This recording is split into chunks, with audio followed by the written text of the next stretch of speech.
เมืองสะท้านเป็นเมืองที่11นะเป็นเมืองน้องใหม่ของแขวงสยบุรีนะทุกคนนะซึ่งมีชายแดนติดกับราชอาณาจักรไทยนะก็คือประเทศเพื่อนบ้านของเขานั่นเองนะซึ่งมีชายแดนติดกับซ่องอำเภอนะทุกคนก็คือจังหวัดน่านนะอำเภอบ่อเกลือแล้วก็อำเภอเสริมพระเกียรติจังหวัดน่านนั่นแหละนะทุกคนนะประเทศไทยเนาะซึ่งมีชายแดนติดอยู่ที่บริเวณบ้านทางบ้านกิวกอกคน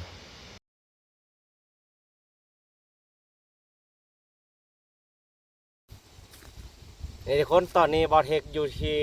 กลางไฮเนาะล่างที่ว่าก่อนหน้านั้นตอนเขาจะซักเข้าไฮบอเทคพาทุกคนมาเบิ่งนะตอนนั้นคือว่าไฮเขาจะสั่นไล่ทุกคนเนาะแต่ว่าเดี๋ยวนี้เขาเพิ่นกำลังออกเนาะทุกคนกำลังเขี้ยวงามเนาะไฮล่างนี้เป็นไฮของประชาชนบ้านดอยเก่าทุกคนก็ได้อยู่ไกลเนาะก็อยู่ใกล้ๆกับบ้านนี่แหละเนาะพอดีบอเทคย่างใกล้มานี้เราก็เห็นเขาเพิ่นกำลังออกงามเนาะเดี๋ยวก็เลยว่าจะพาทุกคนมาเบิ่งบรรยากาศอยู่ในไฮล่างนี้นะทุกคนเบิ่งว่าบรรยากาศอ้อมๆแล้วเขาเป็นงามใช่ไหมเดี๋ยวบอเทคพาทุกคนไปเบิ่งเลยเนาะไปนี่เนาะเฮาย่างลงมาก็เห็นไฮเขาเจ้าตอนนี้ก็คือว่ายางเข้ามาในกลางไฮเขาเจ้าแล้วเนาะทุกคนเนาะเขาเพิ่นก็กำลังเคี้ยวงามกำลังออกแต่ว่าไฮล่างนี้คือว่าแหละเนาะ คือดังเราทีบอเทคได้เกินไว้แหละเพราะว่าเป็นไฮที่ว่าสั้นทุกคนเนาะสั้นแท้ๆนี่แหละเนาะ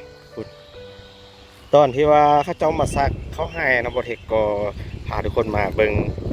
บรรยากาศตอนเขาจะซักเทื่อนึงละทุกคนนะแต่ว่าตอนนี้บอเทคยังกายมาก็เดี๋ยวเห็นเขางามไล่ฮะนะบอเทคก็เดี๋ยวอยากมาเก็บภาพบรรยากาศตอนที่ว่าเขาเขี้ยวงามนี้ให้ทุกคนได้เบิ่งตื่มเนาะเป็นปลาใหญ่ฮะแหละทุกคนเนาะตอนเขาจะทางนี่เป็นปลาใหญ่ได้เนาะบริเวณนี้ก็จะเห็นลำไม้ใหญ่ตามนี้ไล่พอสมควรเนาะเพราะว่าบริเวณนี้ก็น่าเป็นปลาใหญ่นะทุกคนเนาะแต่ว่าบ่ฮู้ว่าภาคส่วนที่เกี่ยวข้องเขาจะอนุญาตให้ทางหรือจังได้เนาะก็คือซิแมนอนุญาตแหละทุกคนหันหาว่าบ่อนุญาตก็สิได้ปรับได้ไม่กันทันแหละเนาะเพราะว่ามาบุกรุกป่าเนาะอาจจะแบบคาดเคลื่อนบ่มีบ่ทำการผลิตบ่แล้วเขาจะ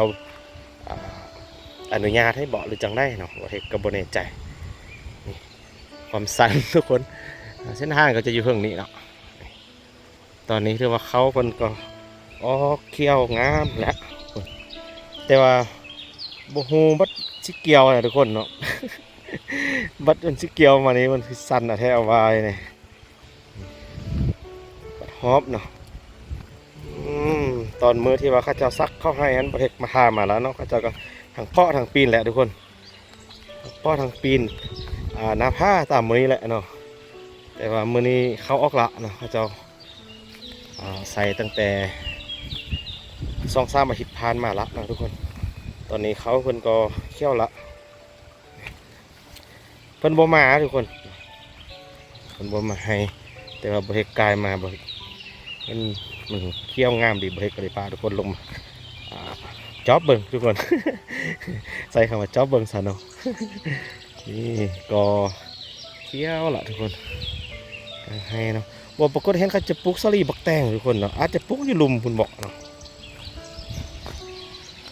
ปลูกบักแตงเนี่ยยานสิกึ่งอยู่ทุกคนมันสั้นโพด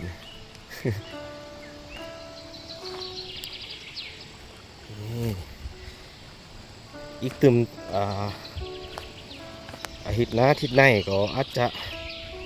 มาแล้วละตี้ทุกคนนะมาเสียหญ้าให้มันละเนี่ยเพราะว่าหญ้าก็เริ่มหกแล้วโอ้ยเกือบลมทุกคน อันนี้ก็จะเป็นเที่ยงเพิ่นเนาะวางเปล่าบ่มีใครมาอยู่เนาะวางเปล่าเลยวิวก็คือโอเคเลยทุกคนเนาะยางออกมาจากประตูเที่ยงไฮก็เรียกเห็นภาพแบบเขาเขี้ยวงามดีมันสวยอันนี้บนเที่ยงคนละคนมาปุ๊บอยู่บนสั้นเลยดูจะเรียกเห็นภาพบรรยากาศภาพป่าไม้นะทุกคนกับกลางไฮ เต็มไปด้วยไฮเขาของประชาชน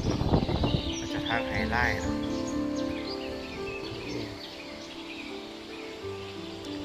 ใช่ได้ไหมครับทุกคนได้นะเฉพาะไม้ที่ว่าก็จะฟันลงเดี๋ยวเอามาจับเที่ยงกับปักสันๆนะครับจัดไปครับ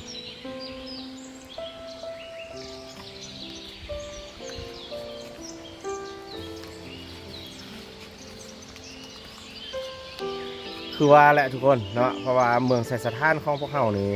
มันเป็นเมืองผู้ดอยเนาะ96 จุดกว่าเปอร์เซ็นต์หมดแหละเราคิดว่าเป็นภูมิสันฐานเนี่ยเป็นผู้ดอยนะทุกคนแล้วก็อยู่สูงกว่าน้ำทะเลก็ดังที่ประเทศเคยอธิบายแล้วก็เคยเว้าในวิดีโอผ่านๆมาเนาะก็คือสูงกว่าน้ำทะเลนี่ประมาณ 1,300 เมตรนะทุกคนที่ว่ามีความสูงจากน้ำทะเลขนาดเนาะเฉพาะเมืองไซสถานทุกคนเมืองไซสถานเป็นเมืองที่11นะเป็นเมืองน้องใหม่ของแขวงสัญบุรีนะทุกคนได้ซึ่งมีชายแดนติดกับราชอาณาจักรไทยแล้วก็คือประเทศเพื่อนบ้านของเขานั่นเองเนาะซึ่งมีชายแดนติดกับซ่องอำเภอนะทุกคนก็คือจังหวัดน่านนะอำเภอบ่อเกลือแล้วก็อำเภอเสริมพระเกียรติจังหวัดน่านนั่นแหละนะทุกคนประเทศไทยเนาะซึ่งมีชายแดนติดอยู่ที่บริเวณทางบ้านคิวกอกทางประเทศไทยเนาะแล้วในตอนนั้นเขาจะเปิดเป็นด่านประเพณีสันทุกคนเนาะแต่ว่าหมอดสมือยังบ่ทันเกิดเถื่อเนาะแล้วมีชายแดนติดกับอีกเมืองหนึ่งเนาะเป็นเมืองฮงซ่าเด้อทุกคนเป็นเมืองฮงซ่าที่ว่าขึ้นกับแขวงสัญบุรีให้เรานี่แหละเนาะแล้วก็มีชายแดนติดกับเมืองเพียงทุกคนเนาะเมืองเพียงก็ขึ้นกับแขวงสัญบุรีเช่นเดียวกันแล้วอีกเมืองหนึ่งก็คือเมืองสัญบุรีซึ่งเป็นเมืองเทศบาลแขวงเนาะเมืองไซสถานเนาะเป็นเมืองใหม่แล้วก็มีทั้งหมดนำกันมี21 บ้านทุกคนนะซึ่งก่อนหน้านั้นก็ขึ้นอยู่กับเมืองฮงซ่าจำนวนหนึ่งแล้วก็เมืองไซยะจำนวนหนึ่งซึ่งเพิ่นได้มาตั้งเป็นเมืองหนึ่งก็คือเมืองไซสถานนะทุกคนอาจจะบ่ทันรู้ว่าเมืองไซสถานอยู่ไสเนาะก็คือเมืองไซสถานเป็นเมืองตั้งใหม่เด้อทุกคนเด้อผ่านมาประเทศก็เคยอธิบายมาแล้วแต่ว่าก็ดนตะละนะประเทศก็เลยอยากอธิบายตื่นอีกเนาะเพราะฉะนั้นแล้ว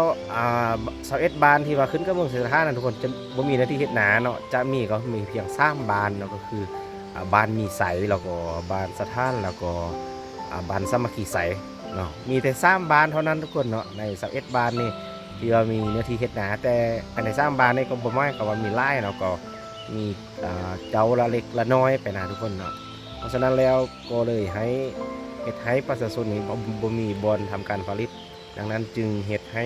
ประชาชนบุกเบิกป่าไร่ทุกคนเนาะแล้วก็ทางป่าเฮ็ดไทยนี่เป็นจำนวนน้องไร่ในแต่ละปีเนาะทุกๆบ้านเนาะที่ว่าบ่เฮ็ดไปนะจะเห็นแต่ว่าประชาชนทางไห้เนาะทางกวางแล้วก็ทางไร่ทุกคนเฮ็ดไห้ไร่เนาะเฮ็ดไห้เขาเฮานี่เนาะทางภาครัฐเฮานี่อยากให้เขาเจ้าหยุดการทางไห้เรือนลอยนี่นะแบบหันมาปลูกพืชอุตสาหกรรมพืชให้มากบ่สิแต่เขาเจ้าก็บ่มาดังที่บ่ได้เคยอธิบายมาหลายๆคลิปเนาะแต่เขาเจ้าปะให้บ่ได้บ่ให้เขานี่นะเนาะ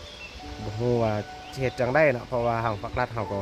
พยายามหันแล้วหันอีกเนาะแต่เขาเจ้าก็หันมาจำนวนนึงแต่ก็บ่ถึงขั้นหมดเนาะผู้ที่ว่าทุกข์ยากอยู่ก็ยังเฮ็ดให้เขาเส้นเก่าเส้นเดิมเนาะแฮงเฮ็ดแฮงทุกข์เนาะทุกคนเพราะว่า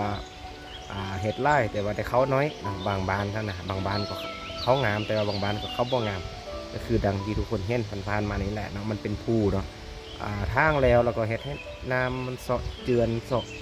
ปุ้ยเสาะยังออกไปหมดเลยทุกคนเนาะแต่ถ้าเขาเจ้าได้เขาน้อยเนาะแต่ละปีเนาะก็ยังอธิบายอันนี้ทุกคนเกี่ยวกับเมืองไซสถานเนาะที่ว่าเป็นยังคอยบุกลุกป่าไม้ไร่เนาะก็สาเหตุก็เป็นแบบนี้แหละทุกคนเนาะ เราจะให้ทุกคนได้เบิ่งภาพบรรยากาศอยู่ข้างๆตื่มเที่ยงเพิ่นก็ตั้งบนสั้นๆนะทุกคน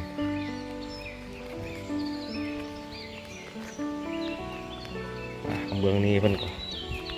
เป็นให้เส้นกันเนาะเพิ่นก็จะปลูกเขาเป็นอาชีพเลยแหละบักไล่ๆไปฮอดทางนั้นพุ่นนะทุกคน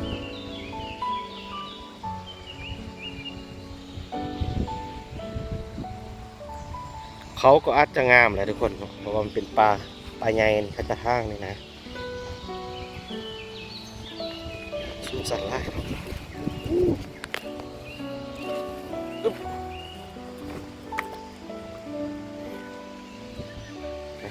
ขนาดว่าอยู่รุมเพียงเศร้าหนึ่งจะติดดินเลยนะส่วนอันเศร้าทางลุมนี่ก็จะอยู่เทิงไปแดเนาะใครไปทุกคน โอ้ยอีกประมาณอาทิตย์2 อาทิตย์เขาก็อาจจะงามไล่คนนี้แล้วทุกคนนะเพราะว่าแต่บอเทคมาก็ยังประดุนเดียวมันก็ยังงามละบอเทคมาตอนแล้วเขาจะกระใส่อยู่คือว่ามาตอนนี้งามไล่ละ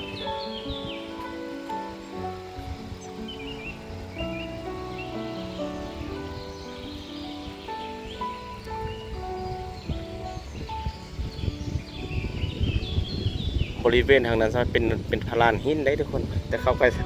เจ้าก็เปาะขึ้นไปซักใส่เนาะเมื่อที่ว่าบริเฮกมาเบิ่งเขาจะซักกันนะ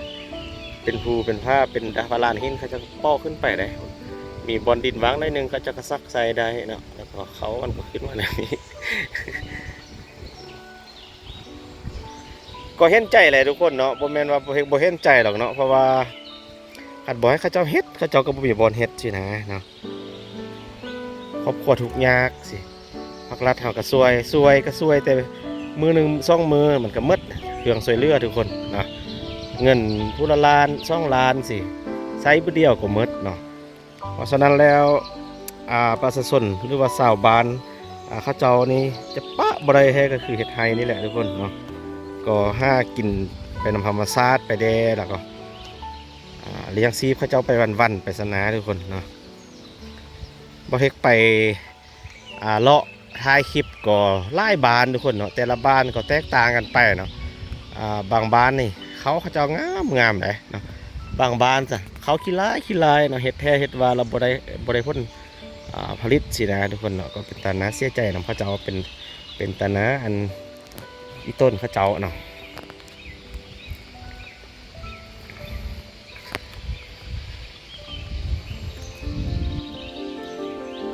อึบ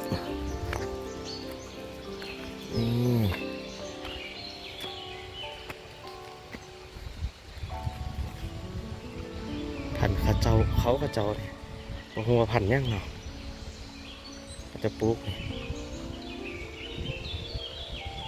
ฝนก็คลายจะตกใหม่อีกเต็มเลยทุกคนเพราะว่าฝนช่วงนี้มันตกเกือบทุกมือเนาะไปไส้มาไส้ก็ยุ่งยากเนาะฝนนะทุกคน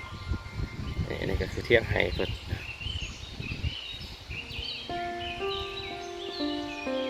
ออกแล้วเขาเลยนะ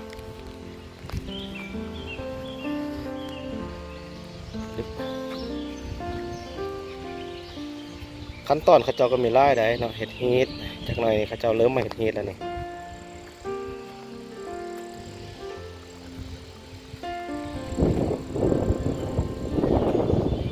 ไปเขาวีแล้วสัตว์โอ้คิดบออกปัดเกี่ยวเนาะ อีเปขึ้นเปลงในตีนี่เนาะเอาดุบๆไปเลย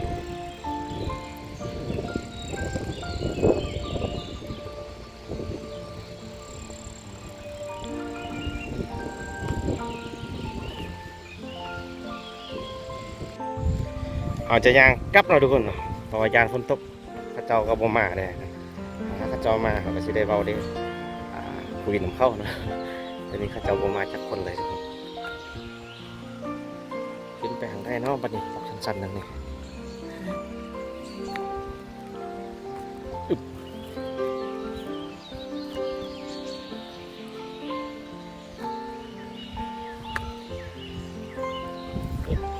เลาะสวงนี่ก็บรรยากาศเขากำลังอ่อนทุกคนเนาะถ้าอีกตึมสวงนานาไปก็จะเป็นสวงที่ว่าเขาสูงแดดสวงนี้ก็เพลิดไปครับเขากำลังออกนี่แหละเนาะมาเก็บภาพบรรยากาศให้ทุกคนได้เบิ่งเนาะสวงต่อไปหุ่นเดือน7 เดือน 8ก็จะเป็นเลาะไห้ได้ทุกคนเลาะมีบักแตงได้เนาะมีสลีมีบักแตงเนาะฮอดยามนั้นมาไปเลาะก็ได้กินได้ทุกคนเนาะเพิ่นก็เอาตอเท่าอีกตึมเนาะไปแต่ละปีทุกคนแต่ว่าตอนนี้มันบ่มียังเทื่อเนาะมีแต่เขานี่นะนี่โอ้ยเกือบล้ม นี่ทุกคนยากขึ้นมาหน่อยหนึงบ่เฮ็ดก็เมื่อยนี่อากาศเข้าให้กำลังออกนะทุกคน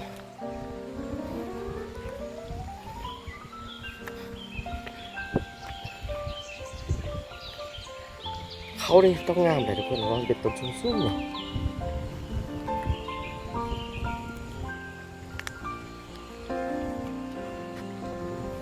ทางก็จะอยู่ห้องนี้เนาะเส้นทางสั้นโอเคทุกคนสั้นวิดีโออันนี้ประเทศก็เอาไว้นี่ก่อนเนาะว่าวันต่อไปประเทศจะพาทุกคนไปลงแรกเนาะติดตามประเทศไปเรื่อยๆทุกคนเนาะแล้วก็ขอขอบใจทุกคนที่เขามากดวิดีโอข้องสองประเทศแต่ต้นจนจบนะแต่ได้สำหรับที่ว่าเขามาส่งเนาะไว้เจอกันวิดีโอต่อไปนะทุกคนว่าประเทศจะพาทุกคนไปลงทางได้เนาะแต่ว่าส่วนใหญ่ๆช่องนี้ประเทศก็มาเล่าต่างๆให้นี่แหละทุกคนเนาะเพราะว่าเขาในป่าเพิ่นก็บ่ได้อยู่ป่าส่วนใหญ่ประชาชนเพิ่นไปให้ไปนาเหมือนคนช่องนี้เนาะสั้นวิดีโอนี้ไว้นี่ก่อนนะทุกคนเจอกันวิดีโอต่อไปขอขอบใจทุกคนที่เข้ามาชมนะขอขอบใจหลายๆเจอกันวิดีโอต่อไป